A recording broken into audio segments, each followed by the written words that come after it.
am very lucky to know them personally through my sort of own personal journey and work. And so, like all the three people actually coming on today, I've met through a program that I did at NASA and Singularity University, just met these amazing founders, and that was basically focused on thinking about creating a big global solutions to problems like climate change. And we got selected into a Singularity University program with 90 people from 47 different countries. And really the goal was to try and get together and think about like these big problems, learn from the best in startups, in academia, in entrepreneurship, and then figure out projects that we can create together and try to create that social change long term. So really, really excited to have these founders with us. The first one we have is Paola. Paola is Italian, living in the UK. Her partner is from Australia. Her sort of company is in Malawi, so she's just like a globetrotter and is everywhere all the time. But I'll let her sort of introduce herself. Welcome, Paola. Can you sort of give us a bit of an intro about who you are, your story, and like what brings you here today? Sure. Hi, Usman, and hi, everyone. Great to see you all. It's early in the morning in the UK, so coffee for me. So as Usman said, my name is Paola. I was born in Italy, in Milan, and spent the first part of my life there. Then I suspect, for lack of a better word, I migrated to the UK with the intention of spending a couple of years there, improve my English, and I don't know, just kind of get to see a bit more of the world, and ended up sort of stuck there for the best part of like 20 years now. But through that time, I worked in Germany, and then I did a master's degree in international development, which took me to doing work in Africa across a number of countries, as well as Southeast Asia. And out of that sort of came Mayamiko, which is both my company and my charity. I suppose at the moment I am isolating, sort of isolating in the UK as we sort of ease the lockdown. But otherwise I would be spending quite a lot of time between Eastern Africa, Southeast Asia, Italy to see my family, and then kind of London, that is home, and a little bit in Australia because my partner's family are all in Australia, so there too. A little bit about my journey.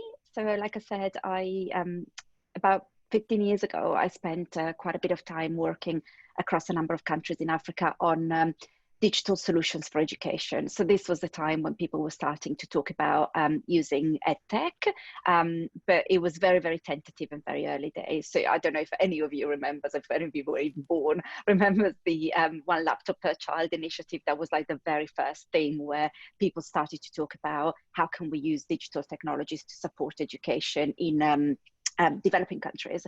So we ran a series of programs working with portable digital machines, sort of, I guess, your precursors to what now would be smartphones, and that were loaded up with educational content and were solar powered. And so they were designed to work in contexts where there's no electricity and all that kind of stuff.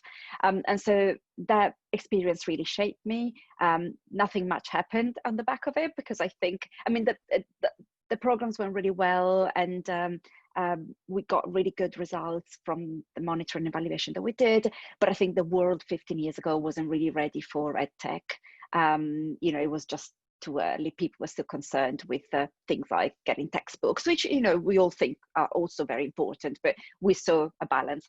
Anyways, that was a really interesting experience that opened, I suppose, my world up to a series of challenges that particularly women and girls were facing. And out of that sort of came my passion for carrying on that work. And so I first started Mayamiko Trust, which is my charity. And that was with the intent of empowering women.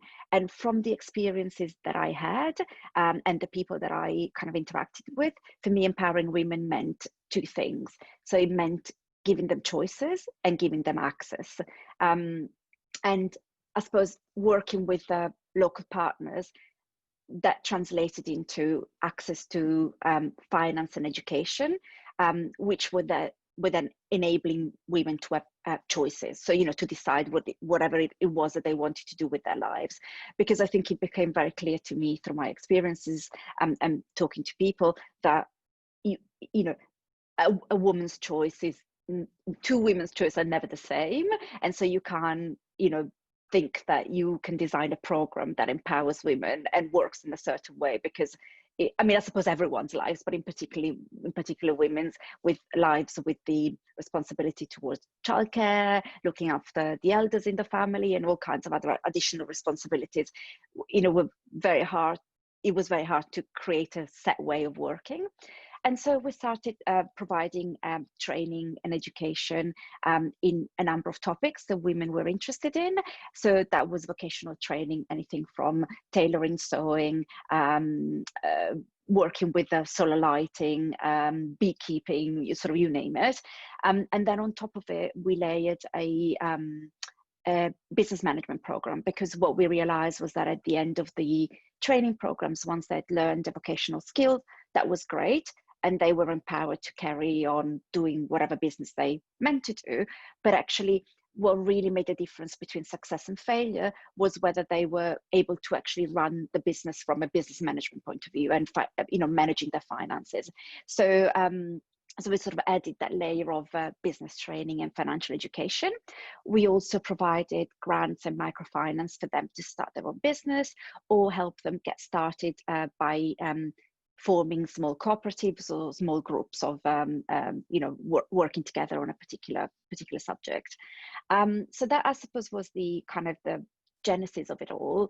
And then for me, it having worked in both private and non-for-profit sector, I made the decision, rightly or wrongly, that I wanted to make sure that the charity was self-sustaining. And so I didn't want to rely on donations and aid, because I also saw quite a lot of pitfalls to aid just through my experience.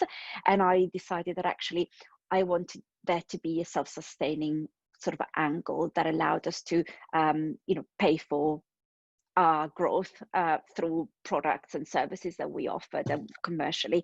And so on the back of that, I started then my business, which is called Mayamiko the label, and it's a fashion brand. So essentially, one of the things that we did really well was tailoring and sewing. And so out of that, we created a fashion label that is now sold in about 45 countries all over the world. Australia is a big market for us, and the funds that we generate through running the business go back in growing the business and supporting all the community activities that the charity runs. So I suppose it's slightly opposite journey to what many have, where you see that often it starts with a commercial enterprise and people sort of starting a business, and then with the profits that they make, deciding later that they want to have more of a charitable purpose and sort of opening up a trust or a charity or whatever. So we did slightly the opposite. So yeah, and sort of here we are now, working on a couple of exciting projects, so as well as growing the brand commercially and all over the world, which is sort of going well despite the current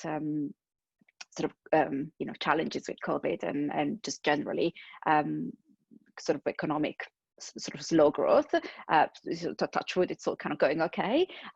We're also working on a digital platform that enables artisans and makers to connect with consumers in a more direct and personal way. So we're sort of taking now the brand experience and what made the brand successful, which was actually the storytelling angle of it, and we are now trying to scale it up and open it up to entrepreneurs and artisans and makers all over the world.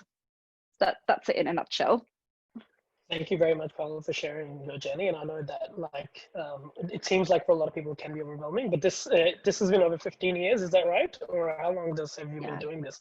Yeah, so 15 years. So this is not an overnight success. It takes time. As I'm sure, when all of you are thinking about it, this is definitely not a few months. This is pretty hard work, and well done. One of the questions that has been asked by Sherry Rose, who actually is also working on empowering women and through her own social enterprise, was that how old were you when you started your journey, and how did you go about making connections with some of the local partners and like formal, informal processes that you sort of went through for that work? Yeah. So how old I was in my kind of early to mid 20s. So I had finished uni and I was in a job that I really enjoyed, but I was starting getting bored with it. And it was again an ed tech company. And so what I did is I asked if I could if they would give me the space to run a project that was sort of philanthropic, if you like. And luckily, I think they kind of valued me enough and they didn't want me to go. And so they sort of said, okay, fine, just get on with it and just sort of do your own little thing on the side. And I think out of that came sort of the ability for me to sort of shape a little bit more of who I was and what I wanted to do. But obviously, I guess like everyone else, I was a migrant in a foreign country. I didn't have a family network. I had lovely friends and all of that kind of stuff, but basically there wasn't anyone there who was going to pay my bills for me. So I had to sort of keep my job and try and carve out some space within my job to do things that I was more passionate about. And at the same time, I couldn't really afford dropping everything and doing, let's say, a 2 years internship at the UN, because I needed to pay my rent and my bills. So I sort of, if you like, I sort of made that compromise. And I really shaped it. So it was almost like a micro enterprise within the company. So I set up a small project group with people that I felt were passionate about similar things. And we started creating relationships. So we partnered with existing charities first, and through them created the local connections. So the first thing was obviously to travel to the countries that we worked in, and work with local partners and create those. I mean, I can never say this enough. You can't do anything without local partnerships and local connections. And it's obviously a complete sort of basic, but you have to have very, very trusted local partners. You have to actually let them guide you, because they know the reality on the ground, and you know some things, but you don't know the whole story, and you probably never will. And therefore, those relationships on the ground are so fundamental. For me, there was one person that was particularly pivotal. So during one of these projects, I made friends with this lady who at the time was the Minister for Education, which is kind of how I became connected with her. And then, as it happened, she moved on to being the Minister for Women and Child Development. And so she had kind of first-hand experience of all the challenges that women had. And I think I put myself in a very much receiving position. So it was very much about me learning from her and kind of being a bit of a sounding board to her, sort of sharing what I had seen in other parts of the world and other African countries, for example, or Italy or the UK where I lived, and really sort of just play more of a background role. So she, for me, was much more the driving force, because she had the local expertise, the local contacts, and she'd grown up in the country and all that kind of stuff. And so it became very much of a partnership. And sort of, I can say that pattern has repeated everywhere where we've worked. So there has been a very strong local partnership. So essentially, for me, the partners lead, and we are there to support. But I hope that, I don't know if that answers the question. Yeah, it definitely does. Let me know. Yeah. And that sort of has led to, I mean, there's a few more questions that have popped up in the chat as well. There's a couple, that have sort of similar questions, which is like, if you had to sort of go back to your younger self, what advice would you give yourself as when you're starting out, based on like your personal challenges that you might face, or your business life, particularly as a woman or as a migrant? So we'd love to hear sort of like, the advice that you would give and how you would approach it now that you know what you know. Oof. I mean, this is the famous question of hindsight. There's so many things I would do differently, but I think, knowing now if I'd known then what I know now, but I guess I didn't, so I probably make all over the same mistakes all over again. I think so. As a woman, I mean, this sounds really odd, but you oftentimes get underestimated, and so there is, and this is very stereotypical, but for me, I was always quite a small, younger than my age looking, kind of blonde, ditzy, sort of appearing type person. And so there's always been a personal challenge for me in my life. It's very easy to be underestimated when you're sort of quite bubbly and happy and sort of whatever and that kind of stuff. And sort of that you don't have that aura and that seriousness about you. That doesn't mean that you're not a serious person. It just means that your personality is more outgoing, sort of thing. But I think that has always been quite a challenge. So I've had to sort of really learn to calibrate my personality, but I've also learned to exploit it in some circumstances, because what it means is that you often get underestimated, and so people don't really expect, so they don't feel threatened by you, and therefore they are in kind of more of a listening and receiving mode when you speak, because it's never really, oh, you know, she's never going to take my job, she's never going to come up with that killer idea. And so it's kind of more of a understated kind of influence that you play, and then you sort of learn to grab that moment when there's a pause or there's a gap or there's a silence or people don't know where they're going, and sort of you pounce, and that, because they don't expect it from you, that sort of lands with a big thump, and so it's got impact. So I sort of had to learn to really play with that dynamic. So I think kind of self-awareness of yourself and awareness of who else is in the room for me has been really, really important. And with that obviously comes respect, because you know, you often are young and full of ideas and you think that you've got it all figured out, and actually you're probably in a room full of elders and people that have got, you know, maybe are a bit more old school. You sort of see them as being a bit more old school than you are, but obviously they've got a lot of experience of their context and of the world that you can always learn from. So I think sort of that sort of dynamic with the room, whatever your room is really important. So I think, and I'm sure, you know, I know I've made a lot of mistakes of judgment there, sort of thinking that I knew better or someone didn't understand what I was trying to say, and actually they did. It was me who didn't understand, sort of thing. So I think that's definitely a big lesson.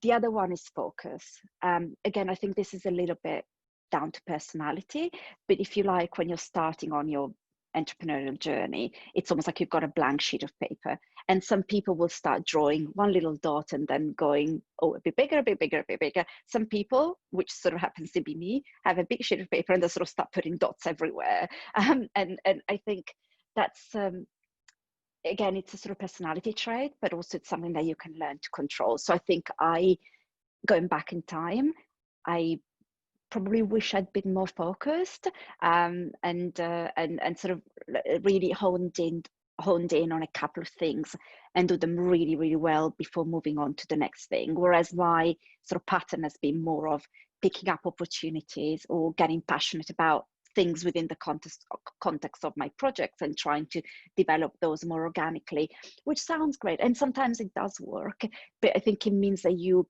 disperse your energy quite a bit instead of sort of focusing them on some things. And I think it's also a bit of fear, because when you put 100% on something, if that thing fails, then, you know, you sort of feel like you don't maybe have a backup plan, or you don't have a plan B, and you have to start all over again. Whereas if you sort of spread it out, you've got a number of things that you can fall back on. So maybe it's a little bit of defense mechanism.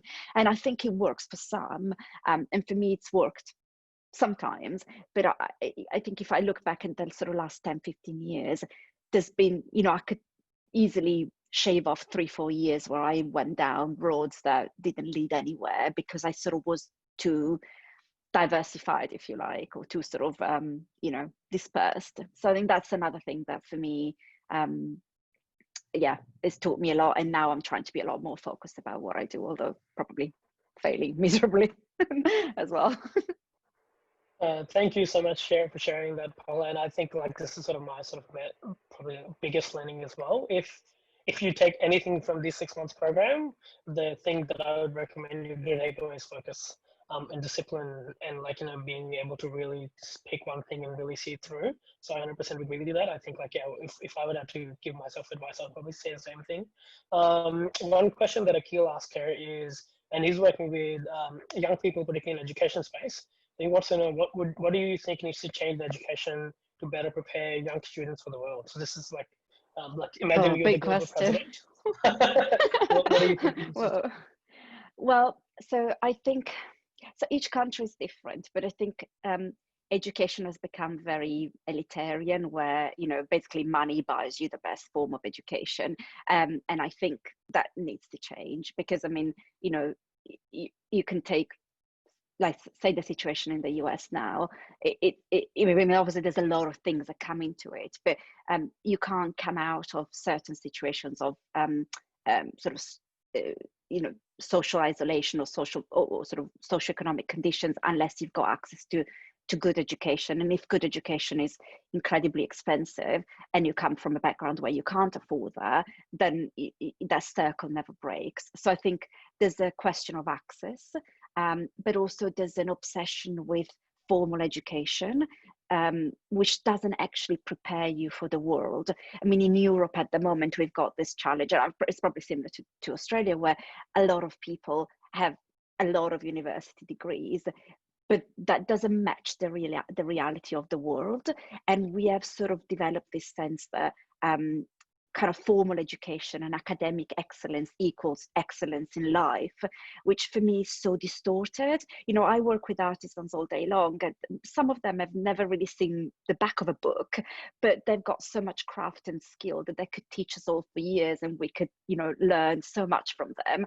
And you know, I'm not sort of an advocate for no education. I'm an advocate for a lot of education, but I think it's sort of that concept that academic excellence equals excellence in whatever you do that is broken. And so I think obviously MOOCs and new forms of digital education, of sort of everywhere access of education, are really important, because they can democratize, you know, access and make things that are normally paid, you know, paid for a lot of money, open to a much sort of larger group of people. But I think also we kind of really need to challenge the value of what we're learning. You know, the world isn't going to be any good if we've got, you know, 100% of people who have got university degrees and no one that can actually put those degrees into practice, because the reality of the world means that you need different skills. And so I think it's a question of probably stereotyping education in a way that we have done in the last maybe 20, 30 years. I mean, obviously, Germany, for example, is a good example of somewhere where they've got a balance that works between the academic world and the vocational world, for sort of, just to use another word to kind of differentiate, where you know, there's equal recognition in terms of the values and the skills, but actually when you're quite young, you already start deciding what path you go on. And I think that for me is a challenging part, because when I was young, I didn't really know what I wanted to be. But I also know that it sort of works well in that you have got equal recognition in society, whether you are a craftsperson or whether you are a university professor. And I think that sort of recognition of the skills and the vocational side of education is just not there in so much of the world. And I think the other thing that is really important is kind of education to follow you where you are and where, you know, where you're at in life. So it's an interesting one, because for me, if I look back at my, say, university years or my master's years, the real learning happened in the exchange with people. So there is a real value in being in a room, whether it's physical or digital, together with others that you can learn from, more than actually the books that you read, or the sort of, you know, professors can be inspiring or non-inspiring. That's a whole other conversation. But I think, you know, your peers are, for me, what you really can learn from. So finding a way where digital education can follow you where you are, but still maintain that element of learning from each other, would be probably the holy grail of education 2.0 or 3.0, whatever you want to call it. Awesome. Thank you very much for sharing. And I think, like, we're definitely in good hands if you're around the world and focused on education. I think there's a lot of really good ideas there. We have a couple of questions that are like similar, that are sort of like looking at, you know, like understanding how do you get brand out to stand out in terms of competitors. Also, like, how do you use digital tools, ways to connect with people, and like there's also a similar question which was looking at, you know, how was sort of Mayamiko, both the charity and the brand, perceived in different communities and stakeholders, so whether it's like corporate or digital space. So think about this as like, how do you get your brand visibility, both the charity but also the sort of fashion label, across different stakeholders, and like what are the different tools that you've used to get there? So yeah, it's a very good question, and actually it's quite interesting because now 10 years on, if you like, we are reworking our brand. So we're just at this point doing a big rebranding exercise to make sure that the message is really clear between the two, because I think over time it's sort of got a little bit muddled. But I think so for us, first of all, from a very practical point of view, we set it up as two separate entities. So the charity is a registered charity and the business is a business. And the reason I've done that is because I wanted the business to be able to take business risks without impacting the financials of the charity. So other people do it differently. So you could choose to set it up as a community interest company or a B Corp, whatever legal form exists in Australia, wherever you're working, because there are these more hybrid forms now. But for me, when I started, which was, like I say, about 10 years ago, there were a lot of limitations. And I think, well, I think there probably still are, but although it's a bit better now, but it was really important that the charity did the charity work. So the charity was just there to pay for services to the community and provide sort of education and skills to the community. And the business was there to try and be a successful business. Then we would use the profit to fund the charity. But in order to be a successful business, we needed to be able to take commercial and business risks, which meant potentially losing money, potentially making wrong decisions. And for me, it was very clear that I didn't want that risk to carry across to the charity. So for me, first step was these are two very separate entities. And then there was a kind of a memorandum of understanding, and it was embedded in the article of associations of the company that said that the profits were then being given to the charity. It was also the idea that as a company, we could potentially attract investment or enter into partnerships or do other things that as a charity you couldn't do. So it was almost like future-proofing it. As it then happened, we decided that investment wasn't the right route for us because, you know, and this is a whole other conversation, but the way the fashion industry works is just not sustainable or sound in any way towards people and the environment. And so to be a successful fashion company, you would have to make some choices that for me were kind of, you know, a no-go zone. So it's sort of investment became not an option, but actually partnerships have been quite an important part of the growth of the brand. And so actually having the separate business allowed us to do all those things without ever putting at risk any of the work of the charity. And it's also meant that the charity could still attract a small amount of donations and funding from people that wanted to just sort of give and sort of help us in that way. So I think that sort of was the first step. And then on the back of that, it meant that we developed two very separate brands. One is the charity that does what it's meant to do, and the other one is a fashion label. But I have to say the kind of intertwining and overlapping is always there. So just to give you an example, with COVID now, you know, when it sort of first hit, we decided to completely flip everything around. And so as a charity, we started focusing on creating digital resources that could be shared over WhatsApp, because one of the things we identified that was a challenge was the lack of education on the topic, as well as kind of lots of, you know, rumors and sort of things that were not necessarily true that were being said and people were believing and all that kind of stuff. So we did that. And then at the same time, as a business, we completely changed our production line and started making masks and PPE for local communities and hospitals. So again, we kind of worked in parallel on things that are complementary, but sort of very different sort of lines of activity. So the charity took care of the educational piece and sharing the sort of the knowledge and working with partners to amplify that knowledge. So we work with the local mobile company to help us share the knowledge far and wide. And then the company focused on making the products, some of which have been donated to the charity, but sort of trying to keep that complementarity going without completely overlapping, so that the message remains separate and clear. But inevitably, you have a lot of overlap. So yeah, I think it's sort of, I don't know, it hasn't really been a massive problem up until now. It's actually probably more been an opportunity, because it's attracted more people and it's sort of kind of cross-pollinated across.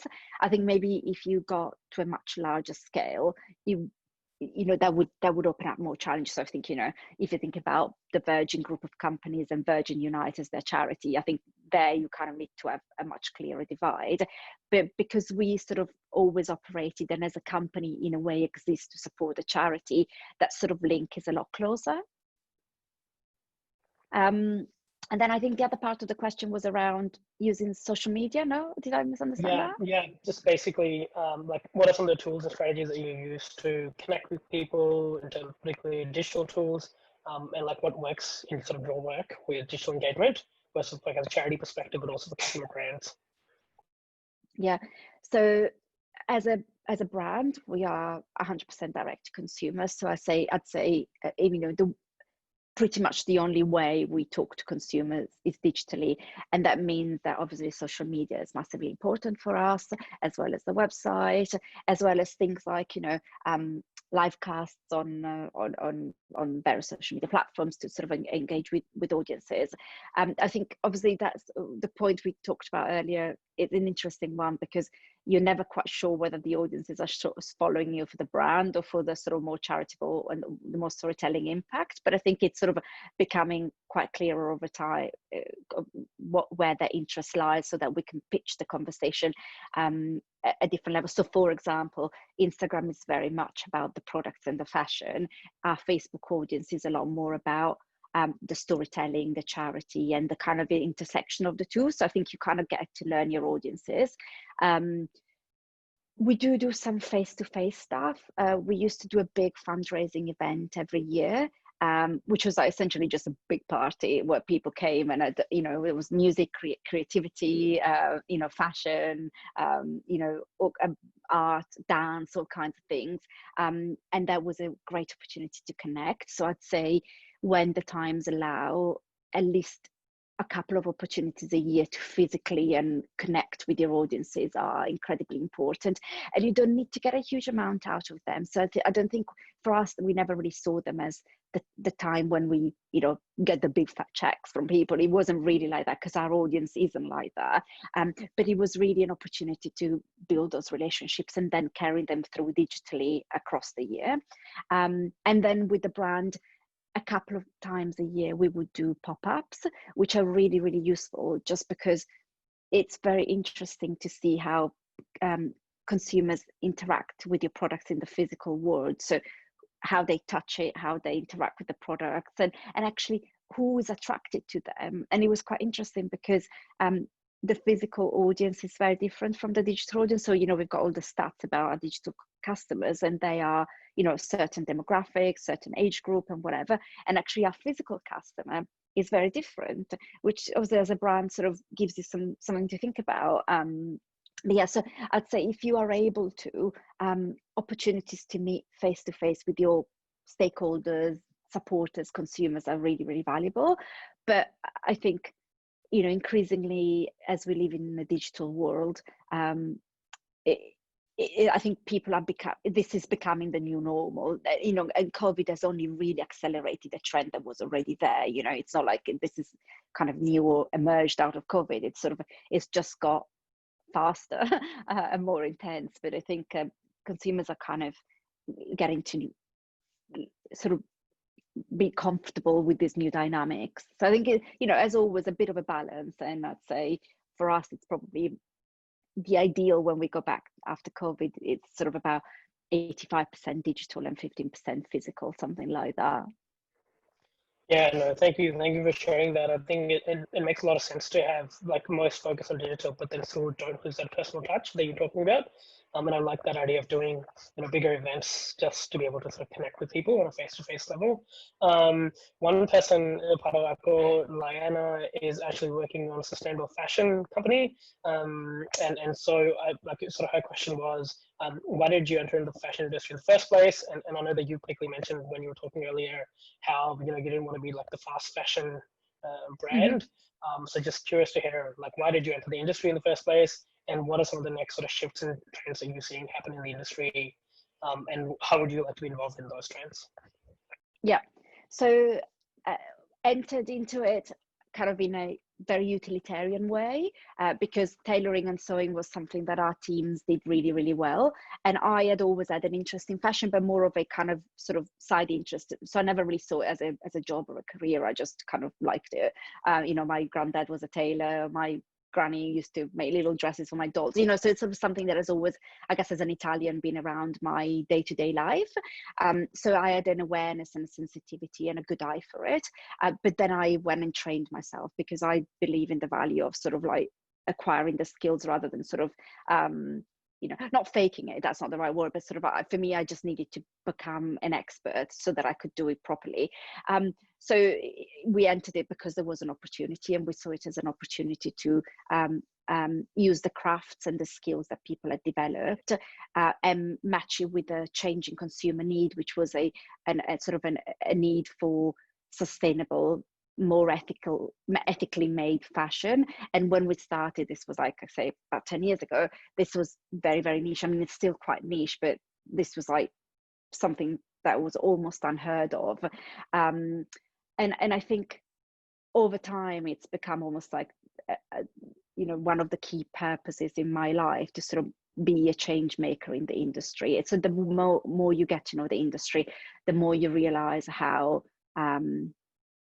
wrong it is, on so many levels. And I think it's interesting because, again, 10 years ago, or maybe 7 or 8 years ago, when people then started being a bit more aware of this, the questions were like, are you an ethical brand, or are you a sustainable brand? Meaning, do you care about people, or do you care about the planet? And for us, it's always been, well, you can't care about one without caring about the other. I mean, it just doesn't make any sense. You can't try and be fair to people and mess up the planet at the same time.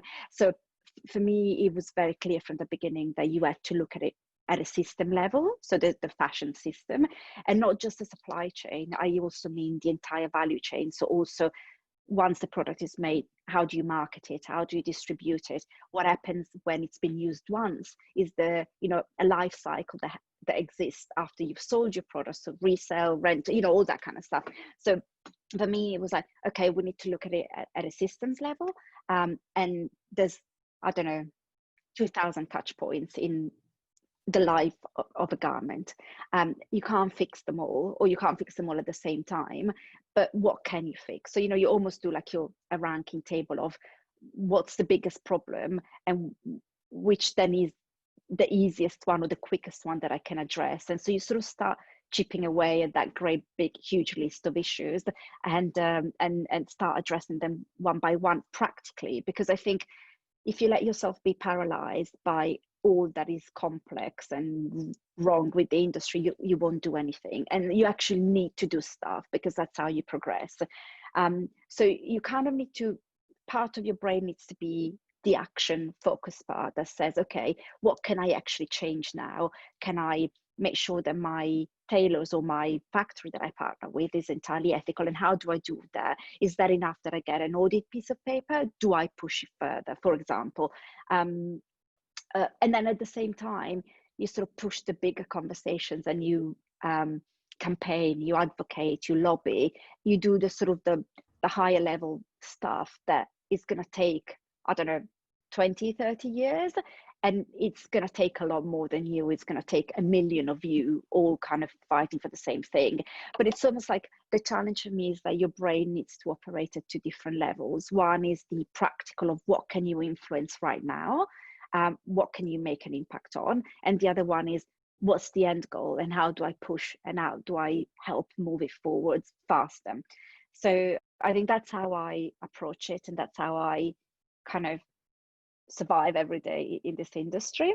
And so for us, a lot of the first years were focused on the social justice aspect. So, how do we make sure that people get paid the right amount of money, that we, treat people fairly, that we give people the right opportunities to grow, develop themselves, and all that kind of stuff.